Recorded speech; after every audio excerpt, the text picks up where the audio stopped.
How's it going, everyone? Bass here. So in some of my other videos, I've been going over a lot of the wide receivers in this upcoming draft class, wide receivers that are going to go from rounds 1 to 4.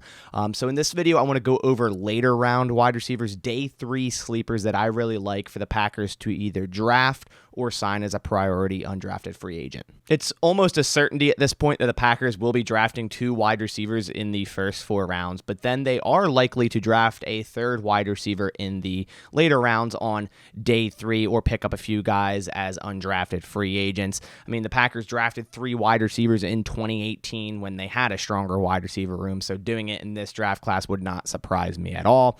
So in this video, I will be showcasing wide receivers I do like for day 3. Kind of ordered them in where they would get drafted at. So I have the guys first that might get drafted sooner, and then the 7th round / undrafted free agent guys later. All right, so firstly, we have Beau Melton out of Rutgers University, who is 5'11", 189 pounds, likely a 5th / 6th round draft choice.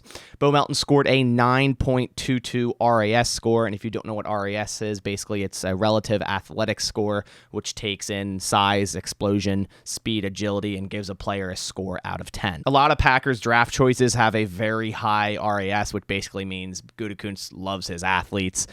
Jeff Janis, Trevor Davis, D'Angelo Yancey, Jamon Moore, MVS, St. Brown, all late-round wide receivers in the past with an 8+ RAS score. So back to Beau Melton. He can be used in many ways as a return specialist, as a depth wide receiver, a gadget player. Beau Melton is great with the ball in his hands. He ran a 4.3 440-yard dash, so he clearly has the speed to take the top off a defense if need be. He did take more out-wide snaps than slot snaps at Rutgers, but would likely be better in the slot in the NFL.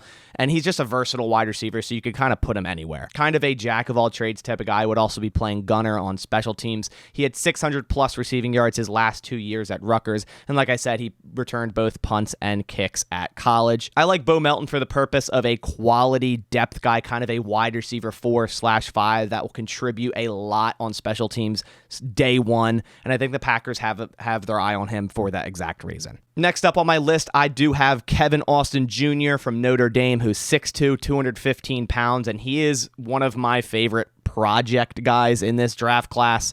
I've seen him as high as a 4th rounder on some people's boards. To me, he's likely a day 3 pick.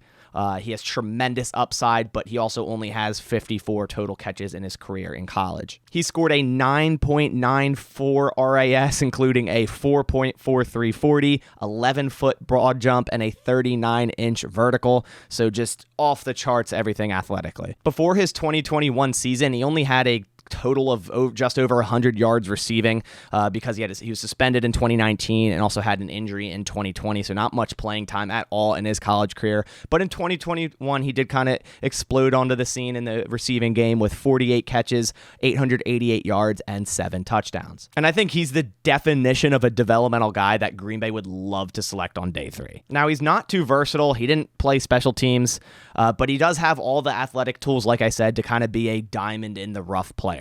A true outside wide receiver that can threaten you vertical, and that's exactly what the Packers need. So for that reason, another guy I think Green Bay surely has their eyes on. For my 3rd wide receiver, I have Vaughn Jones Jr. out of Tennessee, who is 6 foot, 200 pounds, and actually just met with the Packers this week. He did score a little bit of a lower RAS at 7.13, but he had that ridiculous 4.3 140-yard dash. And I think because of this 4.3 140, he might be overdrafted higher than where the Packers would likely want to select him.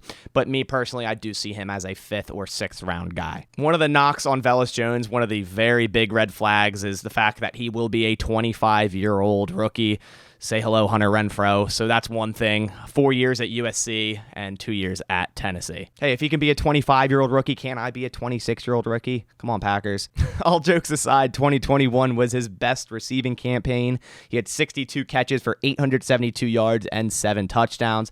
And Vaughn Jones is also likely, and in my opinion, is the best returner in this entire draft class, and that's why I want him. Jones was number 1 in the SEC for total punt return yards, number 1 for yards per punt return, number 3 in the entire NCAA in yards per punt return, number 1 in the SEC for kick return yards, and number 2 in the SEC for kick return yards per return with 27.3. He totaled nearly 3,000 kick return yards in his college career, which is just ridiculous. So let's just say he's a good returner. Now, he has taken more slot snaps in his career, more so in 2021, where he actually got a decent amount of receiving yards, but I think he can play both, but he's more of a gadget type player. Not a great route runner, but can be a deep threat due to his speed, and he's great with the ball in his hands. As I said, would be a nice gadget player to throw screens to, RPOs, and underneath routes. Like I said, due to his speed, Vaughn Jones Jr. will probably be overdrafted. I could even see him going late in the 4th round,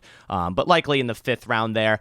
Now, the Packers don't have a 6th round draft choice this year, but if they were to trade around in this draft, they could end up getting one. So if he is there in the 5th round and the Packers decide to draft him, I would be okay with that. But I kind of like him more if the Packers were to have a 6th round, like mid 6th round selection or early 6th round. All right, so now getting into my 2 7th round / priority undrafted free agent guys. First on my list, I do have Isaiah Weston out of Northern Iowa, who's 6'3.5" and 210 pounds. Just another freak athlete, and that's kind of my theme here because that's the type of players Green Bay like to draft, especially at wide receiver. A 9.62 RAS score with a 4.42 40, 11-foot 3-inch broad jump, and 40-inch vertical. An FCS guy that if he was coached right and coached up the right way, he could be a great player in the NFL, and just another guy that checks every single box athletically. Can definitely work on his route running, but is a certified burner on deep routes and a legitimate deep threat. And as I said, he's likely a late 7th round guy or a priority undrafted free agent.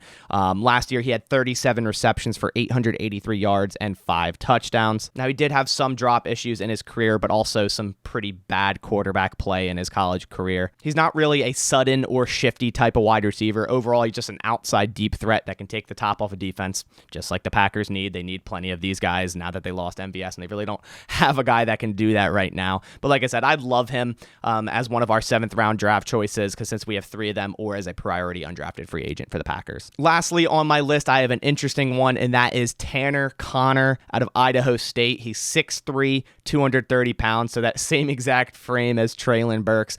Likely another priority undrafted free agent guy. He could go in the 7th round, but I do see him as a undrafted free agent. He scored an 8.84 RAS with a 4.5 40-yard dash and 39-inch vertical, but he also did run a unofficial 4.37 at Washington's Pro Day, where he also did some tight end drills there as well. Last year, he had 42 receptions for 735 yards and 4 touchdowns, and he's also had 685 plus yards in his last 3 seasons at Idaho State, averaging 17.4 yards per reception in his career. He doesn't have amazing straight line speed, but he does have really good football speed, and he's a very physical wide receiver. I think he'd be best used up the middle into the seam where defenders are bouncing off of him, and he uses his size and frame to really body smaller defensive backs. And he's also a pretty good downfield blocker in the run game. I've even seen some reports that he could even be used as a tight end, an F-style tight end in a power slot type of role. I think he would be a great priority undrafted free agent pickup for Green Bay, a guy that could do a lot for your team in many different ways. So those are my 5 late round / undrafted free agent wide receivers that I really like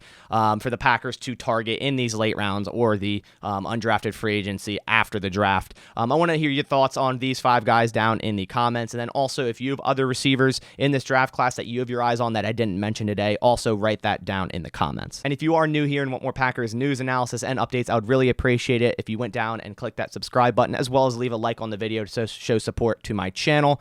I post Packers content almost daily, from the draft to salary cap to free agency, you name it. But that about does it for this video. I'll catch you on the next one, and as always, go Pack Go.